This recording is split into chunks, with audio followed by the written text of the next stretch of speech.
Assalamualaikum warahmatullahi wabarakatuh. Saya Aaron Nur Pratama, pengajar matematika di SMPT Insan Ceniki. Untuk materi hari ini kita akan belajar tentang bilangan bulat. Dulu pasti di SD kalian pernah belajar tentang bilangan. Nah, ini sebenarnya diulang aja sih, tapi agak mendalam sedikit. Untuk hari ini kita akan belajar dua subbab, konsep bilangan bulat dan operasi penjumlahan dan pengurangan bilangan bulat. Kalian pasti pernah belajar jenis-jenis bilangan itu ada apa aja. Masih ingat nggak? Nah, jenis bilangan itu ada banyak, antara lain ada tiga ini, bilangan asli, bilangan cacah, sama bilangan bulat. Untuk bilangan asli adalah bilangan yang dimulai dari 1, 2, 3, 4, dan seterusnya sampai tak hingga. Untuk bilangan cacah adalah bilangan yang dimulai dari 0, 1, 2, 3, 4, dan seterusnya sampai tak hingga. Nah, kalau bilangan bulat, 0 masuk, 1 masuk, 2, 3, 4, dan seterusnya sampai tak hingga. Tapi jangan lupa juga ada nilai negatifnya. Negatif 1, negatif 2, negatif 3, terus sampai negatif tak hingga. Nah, ini adalah garis bilangan untuk masing-masing jenis bilangan. Bilangan asli daerahnya dari 1 sampai ke tak hingga. Kalau bilangan cacah mulainya dari 0 terus ke kanan sampai ke tak hingga. Nah, kalau bilangan bulat semuanya ini termasuk dari daerah bilangan bulat. Jadi 0 masuk, positif sama tak hingga masuk, negatifnya juga masuk. Kalau penggambaran bilangan bulat dengan kalimat, contohnya kayak gini.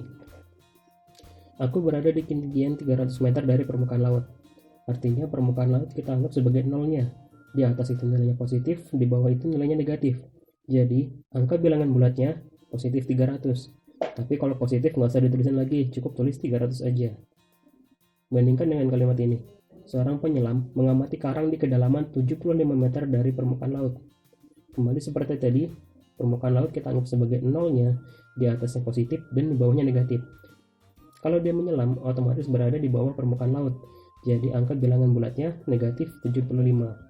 Kalau negatif, tandanya perlu dituliskan. Oke, sekarang kita review lagi ya, materi penjumlahan dan pengurangan menggunakan garis bilangan. Jadi di sini ada mobil.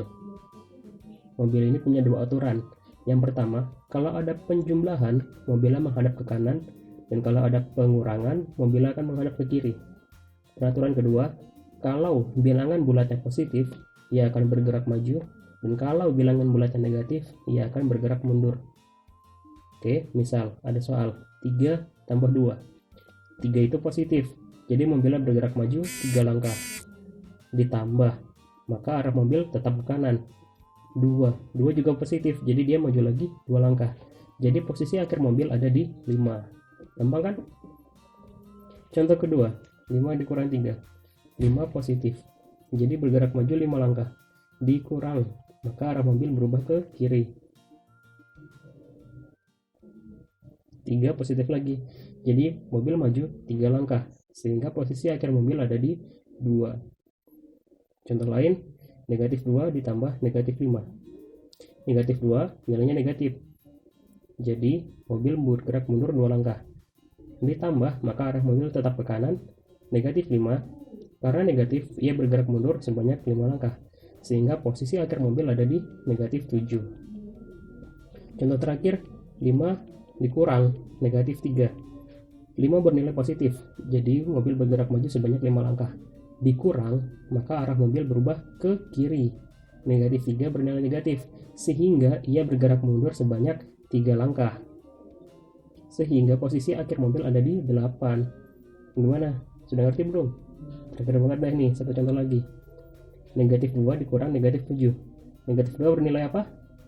Iya, betul, negatif. Jadi dia bergerak mundur sebanyak 2 langkah. Kurang, maka arah mobil berubah kemana?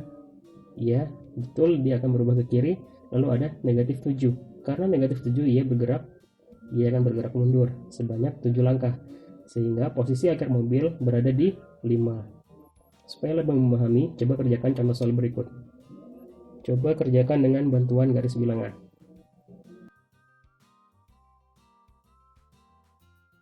Sekian materi hari ini. Wassalamualaikum warahmatullahi wabarakatuh.